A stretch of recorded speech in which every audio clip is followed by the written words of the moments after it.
सोचिए अगर आपका दिमाग इतनी कुशलता से काम करे कि आप हर काम को जल्दी और सही तरीके से पूरा कर सके। आप कम मेहनत में ज्यादा काम कर सके बिना तनाव में आए। आज के समय में हर कोई ज्यादा प्रोडक्टिव और फोकस्ड बनना चाहता है, लेकिन हकीकत में हम थकान, तनाव और डिस्ट्रैक्शन में फंसे रहते हैं। मिट्टू स्टोरनी की किताब हाइपर एफिशिएंट हमें सिखाती है कि हम अपने दिमाग को किस तरह से ऑप्टिमाइज कर सकते हैं ताकि हम कम समय में ज्यादा स्मार्ट तरीके से काम कर सकें। इस वीडियो में हम इस किताब के हर महत्वपूर्ण पॉइंट को डिटेल में समझेंगे और आपको ऐसे उदाहरण देंगे जिससे आप इसे अपने जीवन में आसानी से लागू कर सकें। तो आइए इस रोमांचक यात्रा की शुरुआत करते हैं। अध्याय 1, आधुनिक समय में प्रोडक्टिविटी की समस्या। आज टेक्नोलॉजी ने हमारी जिंदगी को पहले से ज्यादा आसान बना दिया है, लेकिन इसके बावजूद हम ज्यादा तनाव में हैं और कम प्रोडक्टिव महसूस करते हैं। उदाहरण, सारा एक मार्केटिंग मैनेजर है। वो सुबह अपने कामों की लिस्ट बनाती है, लेकिन जैसे ही ईमेल्स और नोटिफिकेशन आने लगते हैं, उसका ध्यान भटक जाता है। दिन के अंत में उसे लगता है कि उसने कुछ खास नहीं किया और ये उसे और ज्यादा तनाव में डालता है।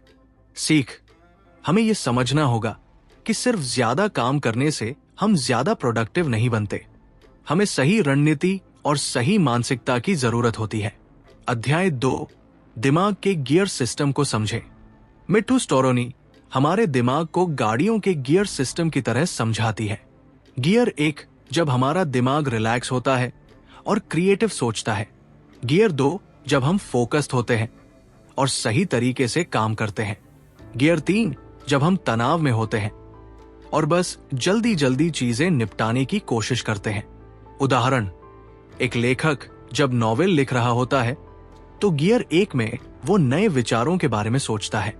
गियर 2 में वो पूरी एकाग्रता से लेखन करता है और अगर उसे आखिरी समय में किसी काम को खत्म करना हो तो वो गियर 3 में आ जाता है। सीख, हमें ये सीखना होगा कि सही समय पर सही गियर का इस्तेमाल कैसे करें। अध्याय 3, अपने दिमाग की लय के अनुसार काम करें। हर इंसान का दिमाग अलग अलग समय पर अलग तरीके से काम करता है।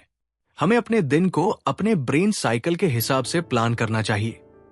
उदाहरण, हर्ष नाम का एक सॉफ्टवेयर डेवलपर सुबह सबसे ज्यादा एनर्जी महसूस करता है, इसलिए वो अपने कठिन काम गियर 2 को सुबह करता है। दोपहर में जब उसका दिमाग थोड़ा सुस्त रहता है तब वो आसान काम करता है। सीख, हमें अपने ऊर्जा स्तर को समझकर उसी के अनुसार अपने दिन को व्यवस्थित करना चाहिए। अध्याय 4, आराम और रिकवरी की शक्ति। बहुत से लोग सोचते हैं कि अगर वे ज्यादा काम करेंगे तो ज्यादा सफल होंगे, लेकिन असल में आराम करना भी उतना ही जरूरी है जितना काम करना। उदाहरण, तंजानिया के हद्जा समुदाय के लोग अपने काम को छोटे छोटे हिस्सों में बांटकर करते हैं और बीच बीच में ब्रेक लेते हैं। इससे वे कभी थकते नहीं और हमेशा एनर्जेटिक रहते हैं। सीख, काम और आराम के बीच संतुलन बनाए रखना जरूरी है। अध्याय 5, गियर बदलने की तकनीकें। हमें अपने मानसिक गियर को बदलने में महारत हासिल करनी चाहिए। मिट्टू स्टोरनी कुछ बेहतरीन टेक्निक्स बताती है। माइंडफुलनेस मेडिटेशन, इससे हमारा तनाव कम होता है और हम गियर 3 से गियर 1 में आसानी से आ सकते हैं। डीप ब्रीदिंग एक्सरसाइज, 4 जुलाई 2008 ब्रीथिंग तकनीक से हम तुरंत शांत हो सकते हैं। व्यायाम, हल्का फिजिकल एक्टिविटी करने से हम गियर 1 से गियर 2 में जल्दी शिफ्ट हो सकते हैं। उदाहरण, लीसा नाम की एक महिला किसी महत्वपूर्ण मीटिंग से पहले गहरी सांस लेने की एक्सरसाइज करती है, जिससे वो शांत और आत्मविश्वास से भर जाती है। सीख, अपने दिमाग को सही गियर में लाने के लिए हमें इन टेक्निक्स को अपनाना चाहिए। अध्याय 6, अपने वातावरण को अनुकूल बनाना। हमारा वातावरण हमारे दिमाग को प्रभावित करता है, इसलिए हमें अपने कार्यस्थल और दिनचर्या को सही तरीके से व्यवस्थित करना चाहिए। क्लीन और ऑर्गेनाइज वर्कस्पेस, इससे हमारा ध्यान भटकता नहीं है। सही भोजन और हाइड्रेशन, सही खान पान से हमारा दिमाग तेजी से काम करता है। अच्छी नींद, नींद हमारे दिमाग को रिचार्ज करती है। उदाहरण, माइकल अपने ऑफिस को साफ सुथरा रखता है, पौधे लगाता है और हर दिन समय पर सोता है। इससे उसकी प्रोडक्टिविटी काफी बढ़ गई है। सीख, सही माहौल हमें अधिक कुशल बना सकता है। अध्याय 7, टेक्नोलॉजी का स्मार्ट इस्तेमाल। टेक्नोलॉजी अगर सही तरीके से इस्तेमाल की जाए तो ये हमारी प्रोडक्टिविटी बढ़ा सकती है, लेकिन अगर गलत तरीके से उपयोग हो तो ये हमें डिस्ट्रैक्ट भी कर सकती है।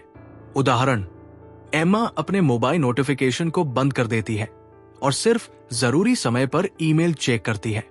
इससे वो बिना किसी रुकावट के काम कर पाती है। सीख, टेक्नोलॉजी को अपने काबू में रखना जरूरी है, न कि टेक्नोलॉजी को हमें काबू में करने देना चाहिए। निष्कर्ष, हाइपर एफिशिएंट कैसे बने?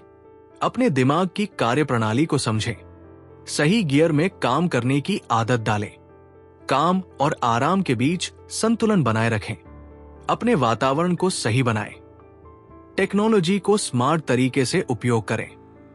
उदाहरण, अगर प्रिया हर दिन अपने ऊर्जा स्तर को ट्रैक करती है और उसी के अनुसार अपने काम को बांटती है तो उसकी प्रोडक्टिविटी कई गुना बढ़ सकती है। क्या आप अपने दिमाग को सुपरफास्ट बनाना चाहते हैं?